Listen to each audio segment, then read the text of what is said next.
Sanjeev sir study zone online platform से मैं Sanjeev sir आप सभी सम्मानित छात्र छात्राओं का हार्दिक अभिनंदन करता हूं। Good morning, Radhe Radhe.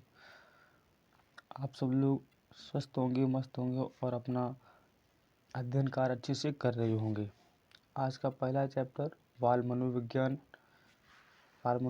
का है, बाल विकास का अध्ययन। तो इसमें से कुछ इम्पोर्टेंट क्वेश्चन जो बन सकते हैं, जो आ सकते हैं यूपीटेट सीटेट के लिए, उनको हमने 1 लाइन क्वेश्चन में बना लिया है और उसके बाद में आपको प्रैक्टिस स्टार्ट कराएंगे। पहला क्वेश्चन है, मनोविज्ञान का जन्म किस शाखा से हुआ है? तो दर्शन शास्त्र से हुआ है। किससे हुआ है? दर्शन शास्त्र से हुआ है। दूसरा क्वेश्चन है, शिक्षा का अर्थ होता है। तो शिक्षा का क्या अर्थ होता है? शिक्षा का अर्थ होता है व्यवहार का परिमार्जन करना। क्या होता है? व्यवहार का परिमार्जन करना। मनोविज्ञान का अर्थ होता है, मनोविज्ञान का अर्थ क्या होता है? व्यवहार का अध्ययन करना। क्या होता है? व्यवहार का अध्ययन करना होता है। मनोविज्ञान का जन्म किस शाखा से हुआ? यानी दर्शन शास्त्र शाखा से हुआ है। शिक्षा का जो अर्थ होता है वो क्या होता है? व्यवहार का परिमार्जन करते हैं। दूसरा क्वेश्चन है, तीसरा है कि मनोविज्ञान का अर्थ है, तो मनोविज्ञान का जो अर्थ होता है वो व्यवहार का अध्ययन करते हैं। यानी मनोविज्ञान के अंतर्गत हम किसका अध्ययन करते हैं? व्यवहार का करते हैं। मनोविज्ञान एक कोई अपने आप में कोई सब्जेक्ट नहीं होता है। मनोविज्ञान एक ऐसा विज्ञान, एक ऐसी पुस्तक है जिसमें हम बच्चे के व्यवहार का अध्ययन करते हैं, व्यवहार का अध्ययन करते हैं। क्वेश्चन नंबर 4 है, व्यवहार में परिमार्जन क्यों करेंगे? क्वेश्चन अब उठता है कि आप व्यवहार में परिमार्जन करना चाहते हैं, अच्छी बात है, लेकिन किस लिए करना चाहते हैं? तो इसका आंसर आता है बच्चे का सर्वांगीण विकास करना है। क्या करना? बच्चे का सर्वांगीण विकास करना है। 5वां क्वेश्चन है कि बच्चे का सर्वांगीण विकास आप क्यों करना चाहते हैं? अब क्वेश्चन आता है कि बच्चे का, चलो ठीक है भैया, आप बच्चे का सर्वांगीण विकास करेंगे इसलिए आप मनोविज्ञान का अध्ययन करना चाहते हैं, लेकिन सर्वांगीण विकास क्यों करना चाहते हैं? तो इसका सही आंसर है राष्ट्र का निर्माण करना है। क्या करना? राष्ट्र का निर्माण करना है, क्योंकि बच्चे ही राष्ट्र का निर्माता होता है, राष्ट्र का निर्माता होता है। इसलिए हम बच्चों का सर्वांगीण विकास करना चाहेंगे। और सर्वांगीण विकास कैसे होगा? वो जब तक बच्चे का व्यवहार का अध्ययन नहीं करेंगे। और व्यवहार का अध्ययन कहाँ से करेंगे? बाल मनोविज्ञान से हम व्यवहार का अध्ययन बच्चे का करेंगे। क्वेश्चन नंबर 6 है कि मनोविज्ञान का जन्म किस शताब्दी में हुआ? भैया मनोविज्ञान का जन्म किस शताब्दी में हुआ? तो इसका जो सही आंसर है वो 16वीं शताब्दी में हुआ। कब हुआ? 16वीं शताब्दी में हुआ। क्वेश्चन नंबर 7 है, मनोविज्ञान का पिता किसे कहते हैं? तो मनोविज्ञान का पिता किसे कहते हैं? मनोविज्ञान का पिता अरस्तु सर को कहते हैं, अरस्तु साहब को कहते हैं। क्वेश्चन नंबर 8 है कि अरस्तु ने मनोविज्ञान को किस विषय का विज्ञान माना है? तो अरस्तु साहब जो थे उन्होंने विज्ञान को आत्मा का, किसका माना है? आत्मा का विज्ञान माना है। अरस्तु के समर्थक अरस्तु जो थे वो आत्मा के विज्ञान को मानते थे कि मनोविज्ञान के अंतर्गत हम आत्मा का अध्ययन करेंगे, आत्मा का अध्ययन करेंगे। तो उनके समर्थक जो थे वो कौन कौन थे?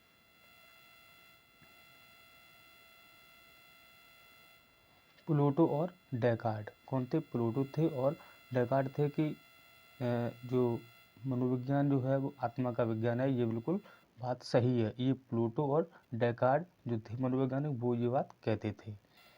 क्वेश्चन नंबर 10 है, अरस्तु को किस विज्ञान का पिता और भी कहा जाता है? यानी अरस्तु साहब जो थे वो जीव विज्ञान के पिता और हैं। 16वीं शताब्दी में मनोविज्ञान को किस शाखा का विषय माना गया? अब क्वेश्चन आता है कि 16वीं शताब्दी में किस शाखा का विषय माना गया? तो आत्मा का। किसका माना गया है? आत्मा का विषय माना गया है। क्वेश्चन नंबर 12 है, 17वीं शताब्दी में मनोविज्ञान को किस विषय का विज्ञान माना गया? तो 17वीं शताब्दी में मनोविज्ञान को किस विषय का विज्ञान माना गया है? तो यह है मन का। किसका माना गया? मन का।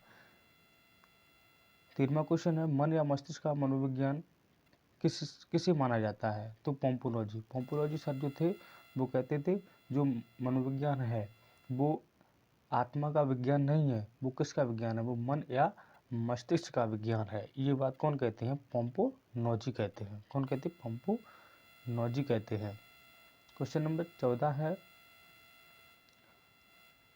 मन या मस्तिष्क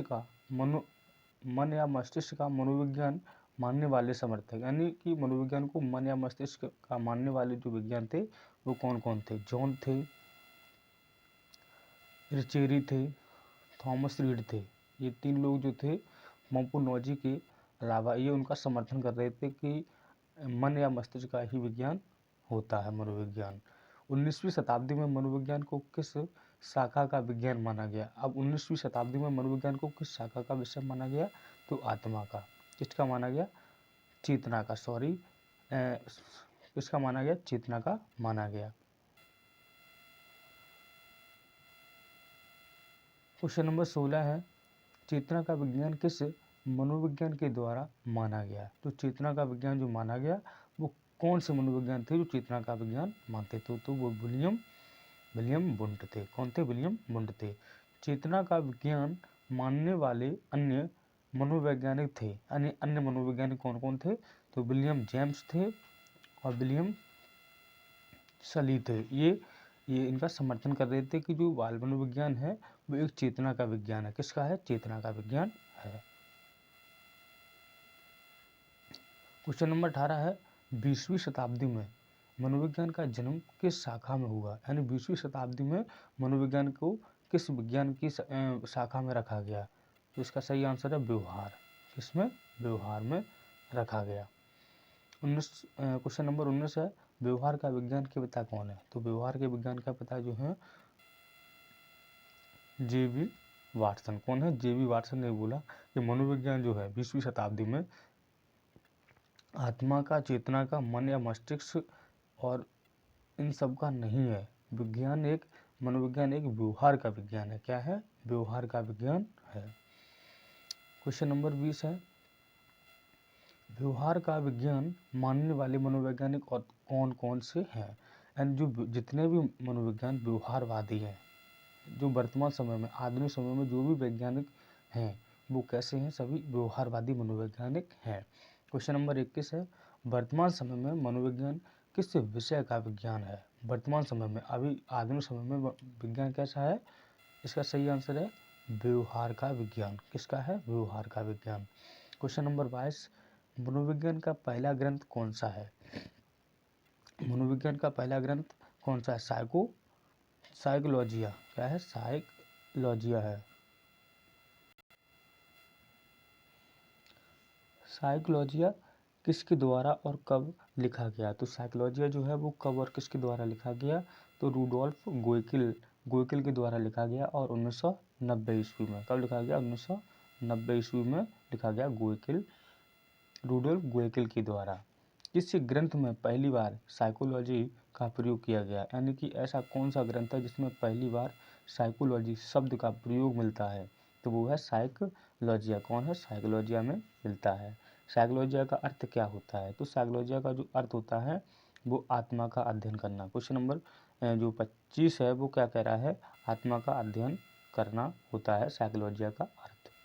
क्वेश्चन नंबर 26 है, एक मनोवैज्ञानिक केलर। कौन थे, केलर। उन्होंने क्या कहा था कि दर्शन शास्त्र जो है वो मनोविज्ञान की जननी है, यानी कि जो मनोविज्ञान का जो जन्म हुआ है वो किस शाखा से हुआ है, तो हुआ है दर्शन शास्त्र शाखा से हुआ है। क्वेश्चन नंबर 27 है कि किसी भी विज्ञान विषय होने के लिए किस की आवश्यकता होती है। अगर आप किसी भी विज्ञान, यानी किसी भी विषय को अगर आप विज्ञान के रूप में देखना चाहते हैं या विज्ञान के रूप में मानना चाहते हैं तो उसके लिए किसकी आवश्यकता होती है, प्रयोग की। क्या होती है, प्रयोग। अगर उस विषय पर अगर प्रयोग हो जाता है तो वो समझो विज्ञान है, अगर प्रयोग नहीं होता तो विज्ञान नहीं है।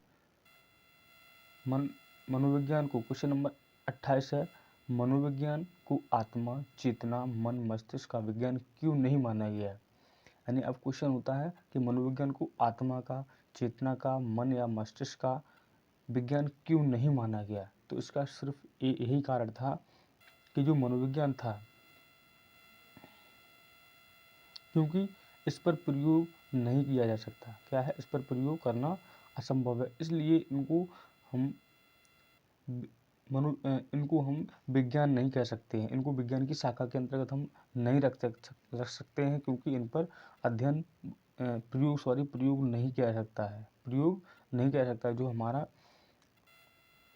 प्रयोग होता है वो किस पे होता है?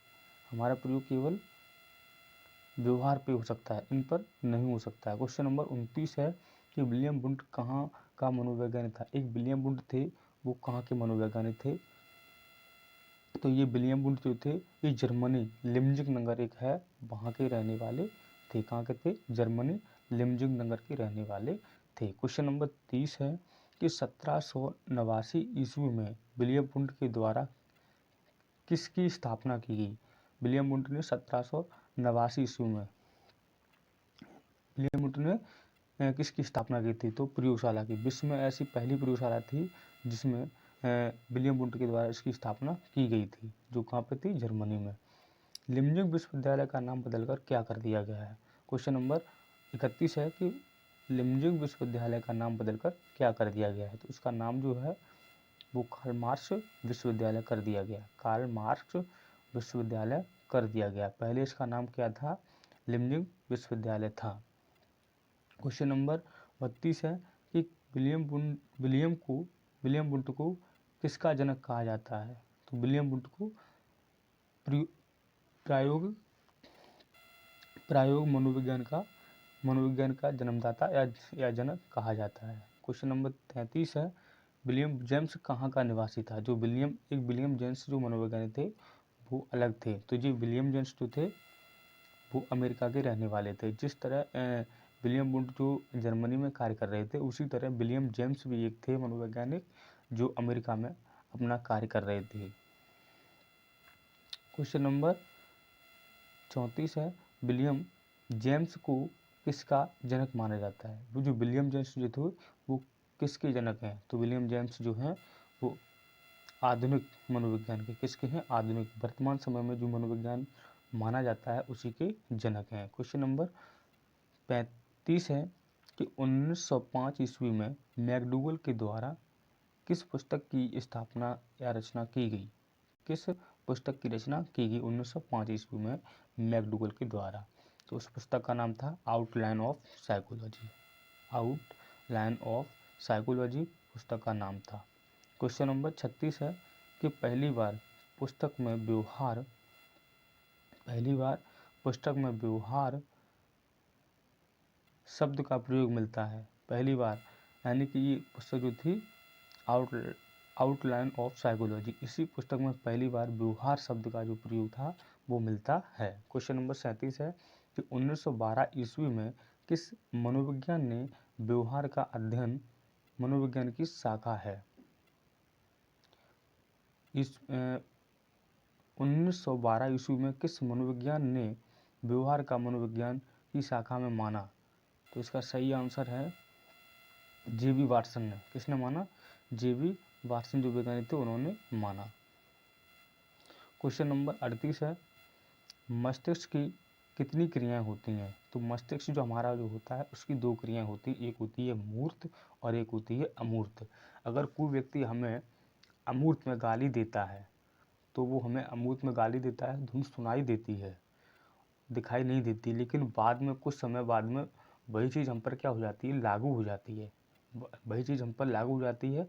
इसीलिए इस पर प्रयोग किया जा सकता है। क्या किया जाता है? प्रयोग किया जा सकता है। इसीलिए वर्तमान समय में जो हमारा जो मनोविज्ञान है वो व्यवहार का विज्ञान है, इसी वजह से है क्योंकि इन पर प्रयोग करना संभव है। क्वेश्चन नंबर 39 है कि भारत में प्रथम मनोविज्ञानशाला की स्थापना कब और किसके द्वारा की गई? तो भारत में मनोविज्ञानशाला की स्थापना यानी 1954 ईस्वी में इलाहाबाद में की गई। और किसके द्वारा की गई? तो एक समिति थी जिसका नाम था आचार्य नरेंद्र देव समिति, उसके द्वारा की गई थी। आज का आपका ये अंतिम क्वेश्चन है, क्वेश्चन नंबर 40। इलाहाबाद मनोविज्ञान सलाह की स्थापना किस समिति के द्वारा की गई? तो इसका सही आंसर है आचार्य नरेंद्र देव समिति के द्वारा की गई। आज के लिए इतने ही क्वेश्चन, और जितने भी इम्पोर्टेंट क्वेश्चन बन सकते थे वो हमने बना लिए और आपको प्रोवाइड करा दिए। अब इससे संबंधित हम आपको क्वेश्चन कराएंगे, आप उनसे प्रैक्टिस कर सकते हैं। बहुत ही अच्छी श्रृंखला है, आप ज़रूर देखें। और प्लीज़ रिक्वेस्ट है आपसे, अगर आपको वीडियो अच्छे लगते हैं तो आप चैनल को सब्सक्राइब करें, शेयर करें, लाइक करें और अपने फ्रेंडों के साथ, दोस्तों के साथ उसको शेयर करें। Thank you for watching. Good morning, Radhe Radhe.